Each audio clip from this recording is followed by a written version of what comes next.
എല്ലാവർക്കും നമസ്കാരം.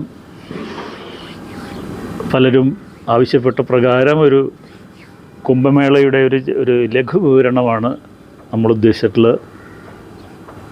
ഒരുപക്ഷെ കേരളത്തിലെ സാധാരണ ജനങ്ങൾക്ക് മനസ്സിലാക്കാൻ കഴിയുന്നതിനപ്പുറമുള്ളൊരു വലിയൊരു ഉത്തരേന്ത്യയിലെ ഒരു മഹോത്സവമാണ് പ്രയാഗ്രാജിലെ കുംഭമേള എന്ന് പറയുന്നത്.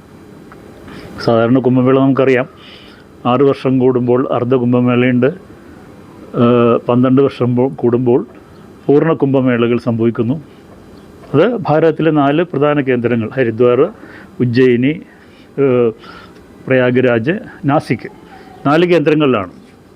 ഇതിൽ പ്രധാനപ്പെട്ടത് വളരെ ജ്യോതിശാസ്ത്രപരമായ ശാസ്ത്രീയമായ സമയങ്ങൾ കണ്ടെത്തിയതിന് ശേഷമാണ് കുംഭമേളകളുടെ സമയം നിശ്ചയിക്കുന്നത്. അത് മഹാമണ്ഡലേശ്വരന്മാരും ജ്യോതിശാസ്ത്ര വിദഗ്ധന്മാരും നമ്മുടെ ശാസ്ത്രത്തെ അറിയുന്നവരും മഹാപണ്ഡിതന്മാരുമായിട്ടുള്ള ആൾക്കാരെല്ലാം അതിൽ കൂടിയാലോചിച്ചിട്ടാണ് കുംഭമേളയുടെ കാര്യങ്ങൾ നിശ്ചയിക്കുക. ബാക്കി കാര്യങ്ങളൊക്കെ ഗവൺമെൻറ് സഹായത്തോടെ നടക്കുന്നത്.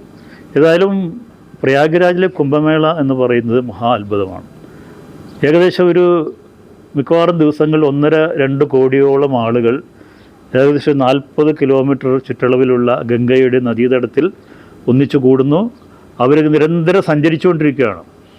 ഗംഗയിൽ കുളിക്കാൻ, ഓരോ ആശ്രമങ്ങൾ സന്ദർശിക്കാൻ, മഹാത്മാക്കളെ സന്ദർശിക്കാൻ, ആധ്യാത്മിക ആചാര്യന്മാരെയും മഹാമണ്ഡലേശ്വരന്മാരെ സന്ദർശിച്ച് അനുഗ്രഹം തേടാൻ ഇങ്ങനെ നാഗസന്യാസിമാരുണ്ട്. എല്ലാ കാഴ്ചകളുടെ ഒരു പൂരമാണ് കുംഭമേള എന്ന് പറയുന്നത്. ഒരുപക്ഷെ നമുക്ക് കേരളത്തിലേക്ക് നമുക്കൊന്നും ആലോചിക്കാൻ പോലും കഴിയില്ല.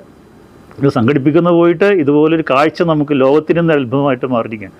ലോകത്തിലെ മുഴുവൻ രാജ്യങ്ങളും അത്ഭുതത്തോടെയാണ് ഇതെങ്ങനെ മാനേജ് ചെയ്യുന്നു എന്നുള്ളതാണ്. ഇത്രയും കോടി ജനങ്ങൾ വരുന്ന സ്ഥലത്ത് കഴിഞ്ഞ ദിവസങ്ങളിൽ തന്നെ 1.5 കോടിയിലധികം ആളുകൾ ഒരു ദിവസം തന്നെ അവിടെ സ്നാനം ചെയ്തു.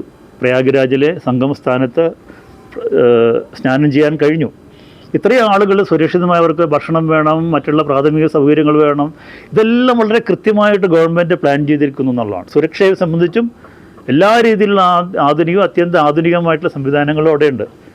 അതുകൊണ്ടായിരിക്കണമല്ല കഴിഞ്ഞ സ്റ്റാമ്പേഡ് ഉണ്ടായപ്പോൾ 120 പേരെ ഒരു ഗവൺമെൻറ് കൃത്യമായി നിർണയം ചെയ്തിട്ടുണ്ട്. അതിൻ്റെ അന്വേഷണം നടന്നുകൊണ്ടിരിക്കുകയാണ്. അതിന് കാരണക്കാരായിട്ടുള്ള ആളുകൾ ഉണ്ടെന്നും അതിൻ്റെ ഒരു ഗൂഢാലോചന ഉണ്ടെന്നും അതിന് വേണ്ടിയിട്ടുള്ള പ്രത്യേക ഇൻവെസ്റ്റിഗേഷൻ ടീം 120 എന്നുള്ള പേരിൽ UP സർക്കാർ രൂപീകരിച്ചിട്ടുണ്ട്.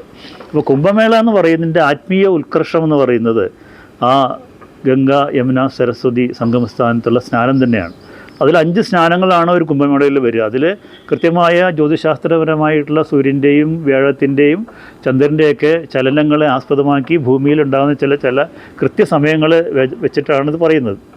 യഥാർത്ഥത്തിൽ അമൃതകുംഭങ്ങൾ ഇറക്കി വെച്ച 4 കേന്ദ്രങ്ങളാണ് ഗരുഡൻ ഇങ്ങനെ അമൃതകുംഭം കൊണ്ടുപോകുമ്പോൾ അസുരന്മാരുടെ കയ്യിൽ പെടാതിരിക്കാൻ വേണ്ടി ഇറക്കി വെച്ചിട്ടുള്ള 4 കേന്ദ്രങ്ങളാണ് 4 കുംഭമേള സ്ഥാനങ്ങൾ എന്ന് പറയുന്നത്.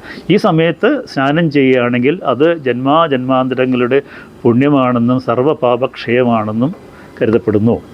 അതേ സമയത്ത് തന്നെ കുംഭമേളകളിൽ അനവധി യോഗീശ്വരന്മാരും മഹാത്മാക്കളും സൂക്ഷ്മരൂപികളും ദേവതാ സങ്കല്പങ്ങളും ഉപാസകന്മാരും മഹാമണ്ഡലേശ്വരന്മാരും എല്ലാം ഈ ജലത്തിൽ അവർ ആത്മീയ ചൈതന്യത്തെ അവർ ഉൾക്കൊള്ളുന്നു. ഇങ്ങനെ വലിയൊരു സംഗമം കഴിഞ്ഞ 2019 കുംഭമേളയിൽ നടന്നപ്പോൾ അവിടെ ഉണ്ടാകുന്ന രാസപരിണാമം ഗംഗാജലത്തിലുണ്ടാകുന്നതിനെപ്പറ്റി പഠിച്ചപ്പോൾ സായി സ്നാനം നടക്കുന്ന സമയത്ത് മറ്റ് സമയങ്ങളെക്കാളും കൂടുതൽ പോസിറ്റീവ് എനർജി ഗംഗാ നദിയിൽ ആ ജലത്തിൽ ഉള്ളതായിട്ട് കണ്ടെത്താൻ കഴിഞ്ഞിട്ടുണ്ട്. ശാസ്ത്രീയമായിട്ട് തന്നെ പഠനം നടത്തിയിട്ടുള്ളതാണ്.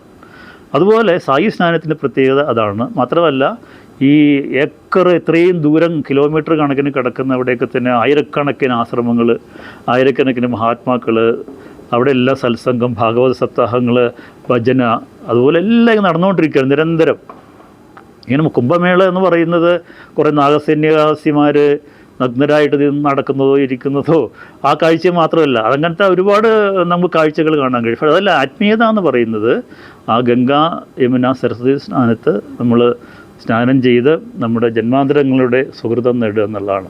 യഥാർത്ഥത്തിൽ ഇത്രയും വലിയ സംവിധാനം ഒരുക്കുമ്പോൾ ആ ഗവൺമെൻറ്റിൻ്റെ ഒരു ഉത്തരവാദിത്വം നമുക്കറിയാം. ഇത്രയും ആളുകളെയും വളരെ സുരക്ഷിതമായിട്ട് കുളിക്കാനും അവർക്കുള്ള വ്യവസ്ഥ ചെയ്തിരിക്കുന്നു. ഭക്ഷണത്തിന് ഒരാൾക്ക് പോലും അന്നത്തിന് ഒരു മുട്ടുണ്ടാവില്ല. എല്ലാ സ്ഥലങ്ങളിലും ഭക്ഷണം കൊടുത്തുകൊണ്ടിരിക്കുകയാണ്. അദാനി ഗ്രൂപ്പ് വരെ നിരന്തരം ഭക്ഷണം കൊടുത്തുകൊണ്ടിരിക്കുകയാണ്. എല്ലാവരും, എത്ര ആശ്രമങ്ങളും സെക്ടർ 6 മാതാ അമൃതാനന്ദ മഠത്തിൻ്റെ കേന്ദ്രമുണ്ട്, അവിടെ അന്നക്ഷേത്രമുണ്ട്, മെഡിക്കൽ സൗകര്യങ്ങളുണ്ട്. ഇങ്ങനെ എല്ലാവരും കൂടി ചേർന്നുകൊണ്ട്, ജാതിയില്ല, മതമില്ല, അവിടെ വ്യത്യാസങ്ങളില്ല, ആചാര സമ്പ്രദായങ്ങളുടെ വ്യത്യാസം, എല്ലാവരും ഒന്നിച്ചു കൂടിക്കൊണ്ട് ഇങ്ങനെ ഒരു അനുസ്യൂതമായിട്ട് ഒഴുകുന്ന ഒരു ഊർജ്ജധാരയാണ് കുംഭമേള എന്ന് പറയുന്നത്. ആ കുംഭമേളയിൽ പോകാനും കാണാനും കഴിഞ്ഞത് വലിയൊരു ഭാഗ്യമാണ്. മാർഗദർശന മണ്ഡലത്തിൻ്റെ ആഭിമുഖ്യത്തിലാണ് കേരളത്തിലെ 21ഓളം സന്യാസിമാർ യാത്ര ചെയ്തിട്ടുള്ളത്.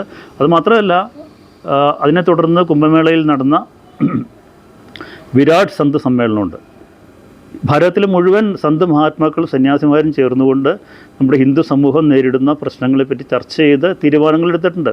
വിരാട് സന്ത് സമ്മേളനം എന്ന് പറയുന്നത് ഭാരതത്തിൻ്റെ മുഴുവൻ ഒരു പരിച്ഛേദമാണ്. എല്ലാ സമ്പ്രദായങ്ങളിലെ സന്യാസിമാരും നമ്മുടെ രാഷ്ട്രം, ധർമ്മം, സനാതന ധർമ്മം നേരിടുന്ന എല്ലാ വെല്ലുവിളികളെ പറ്റിയും ചർച്ച ചെയ്തിട്ടുണ്ട്. തീർച്ചയായിട്ടും ഈ സർവാശ്ലേഷിയായിട്ട് എല്ലാ മതങ്ങളെയും, എല്ലാ ആചാരങ്ങളെയും, അനുഷ്ഠാനങ്ങളെയും, സിഖ് ആയിക്കോട്ടെ, പഴ്സി ആയിക്കോട്ടെ, ഏത് വിഷയമായിക്കോട്ടെ, എല്ലാവരും സ്വീകരിച്ച സംസ്കാരമാണല്ലോ സനാതനധർമ്മം എന്ന് പറയുന്നത്.